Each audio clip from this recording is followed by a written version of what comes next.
Negara mana pula ni?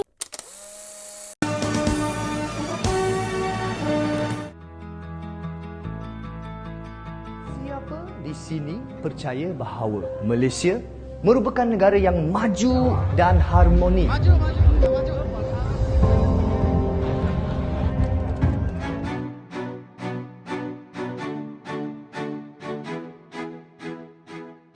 Hai, Assalamualaikum semua. Saya Haura.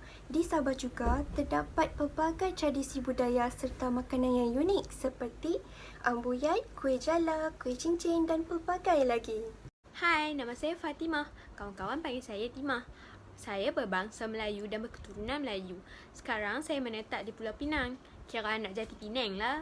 Hai semua, nama saya Dewi. Saya suka makan capati.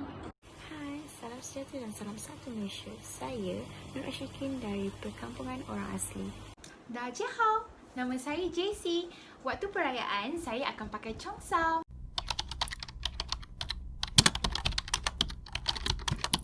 Budaya, Aman. Harmoni.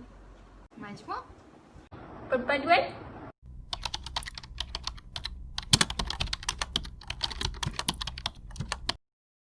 FPK, FPK. FPK, Falsafah Pendidikan Kebangsaan. Pernah? mestilah tahu FPK. Timah pernah dengar?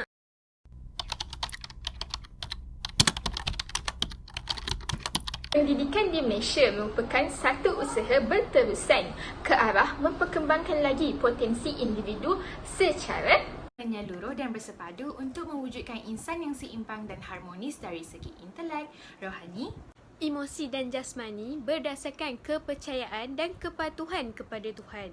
Usaha ini adalah bagi Melahirkan rakyat Malaysia yang berilmu pengetahuan, bertanggungjawab, berketerampilan, berakhlak mulia dan juga berkeupayaan mencapai kesejahteraan diri serta memberi sumbangan terhadap keharmonian dan kemakmuran keluarga, masyarakat dan negara. J untuk jasmani. Okey, berdasarkan elemen jasmani ini, ia dapat melahirkan individu yang seimbang dan aktif dalam akademik serta sukan. Secara langsungnya, ia dapat memperkembangkan bakat dan kemahiran bersosial individu. Yang kedua adalah emosi. Emosi adalah memberi tumpuan kepada perasaan, memiliki kasih sayang, kerjasama, perpaduan serta kemahiran menilai dan menghargai sesuatu. Rohani pula tumpuan kepada sifat kejiwaan dan kebatian iaitu mempunyai perasaan menyedari dan mengingati adanya pencipta, mensyukuri serta menghargai pemberian pencipta agar dapat memupuk dan membina disiplinkan diri serta membentuk akhlak mulia. intelek ni merupakan ciri-ciri daya berfikir seperti menguasai kemahiran 3M iaitu membaca, menulis dan mengira serta dapat menguasai kemahiran untuk memperoleh, meningkatkan dan menyebarkan ilmu dan dapat berfikir secara kritis dan kreatif serta dapat memanfaatkan ilmu dan kemahiran untuk diri sendiri, masyarakat serta negara.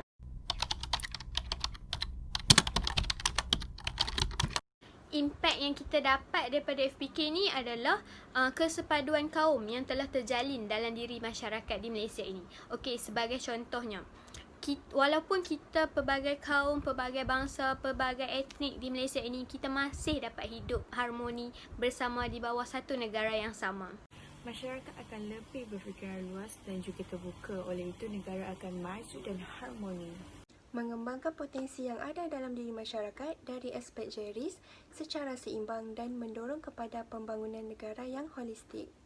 Melalui falsafah pendidikan kebangsaan, negara dapat melahirkan generasi muda yang mementingkan sikap perpaduan dalam diri mereka.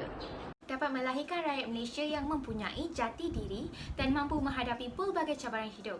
Ini selari dengan beberapa elemen FPK seperti perkembangan potensi secara menyeluruh, bersepadu dan rakyat Malaysia juga dapat memberi sumbangan terhadap keharmonian negara.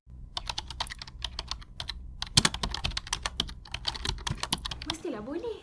FPK dijadikan sebagai asas integrasi kerana ia merangkumi pengetahuan, kemahiran, nilai, unsur kebudayaan dan kepercayaan untuk perkembangan menyeluruh individu dari segi jasmani, emosi, rohani dan intelek.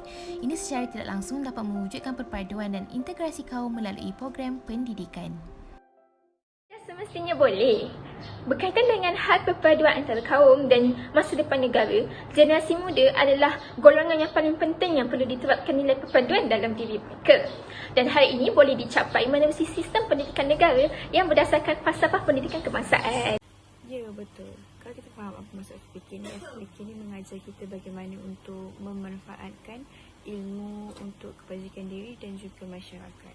Ya, saya setuju kerana ia adalah salah satu usaha berterusan untuk memperkembangkan lagi potensi masyarakat di Malaysia ini secara menyeluruh bagi mewujudkan masyarakat majmuk di Malaysia. Boleh dengan cara masyarakat harus bersama-sama membuka hati, minda dan mempunyai kesedaran serta kepribadian yang baik dengan mengamalkan falsafah pendidikan kebangsaan supaya mewujudkan integrasi kaum. Sebagai contoh, bahasa kebangsaan sebagai bahasa pengantar utama.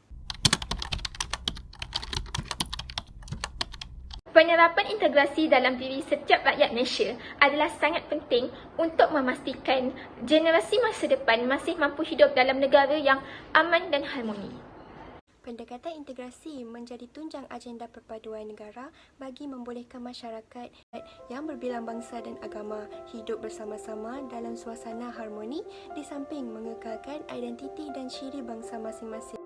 Integrasi penting supaya membentuk kesepaduan sosial yang boleh mewujudkan kekuatan hubungan, perkongsian nilai dalam komuniti, perasaan terhadap identiti umum dalam komuniti yang sama walaupun wujud perbezaan dan jurang dalam kalangan rakyat Malaysia. Inilah untuk mengelakkan peristiwa 13 Mei 1969 daripada terjadi kembali. Menjadi kewajipan kita adalah untuk mempertahankan keamanan dan keharmonian dengan menahan diri daripada melakukan provokasi serta keganasan yang akan menimbulkan konflik dan kekacauan dalam negara ini.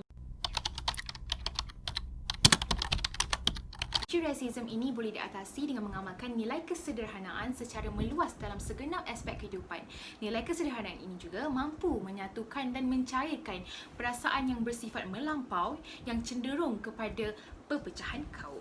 Untuk mengelakkan diri kita daripada bersikap rasis, kita perlulah menghadiri serta menghormati perayaan dan acara kebudayaan yang ada di dalam negara ini. Memperbanyakkan aktiviti yang berunsurkan perpaduan. Menyerapkan semangat perpaduan dalam kalangan pelajar dari bangku sekolah lagi kerana pada peringkat umur sebegini mudah dibentuk dan dicorakkan dengan amalan yang baik. Dengan menerapkan nilai-nilai budaya dan warisan seperti pemakanan dan pakaian tradisional dalam diri setiap rakyat tanpa mengira kaum. Harapan saya sebagai seorang rakyat Malaysia, saya berharap agar negara akan mengutamakan dengan lebih lagi sistem pendidikan seperti pendidikan dalam kemahiran, teknologi supaya kita akan lebih lagi daripada negara-negara luar. Harapan saya sebagai seorang rakyat Malaysia adalah agar negara kita akan sentiasa kekal aman dan harmoni sentiasa. Harapan timah pula supaya generasi akan datang dapat menikmati kesepaduan serta keharmonian yang telah kita rasai sekarang pada masa akan datang. Harapan saya dengan mempraktikkan falsafah pendidikan kebangsaan ini dapat membentuk nilai murni dalam kalangan masyarakat bagi meningkatkan pembangunan modal insan ke arah perkembangan negara yang semakin berkembang maju. Harapan saya, walaupun kita ni semua datang daripada latar belakang yang berbeza-beza, kita ni tetap bernaung di bawah satu nama iaitu Malaysia. Jadi marilah kita sama-sama mempertahankan keamanan dan keharmonian negara sesama kaum.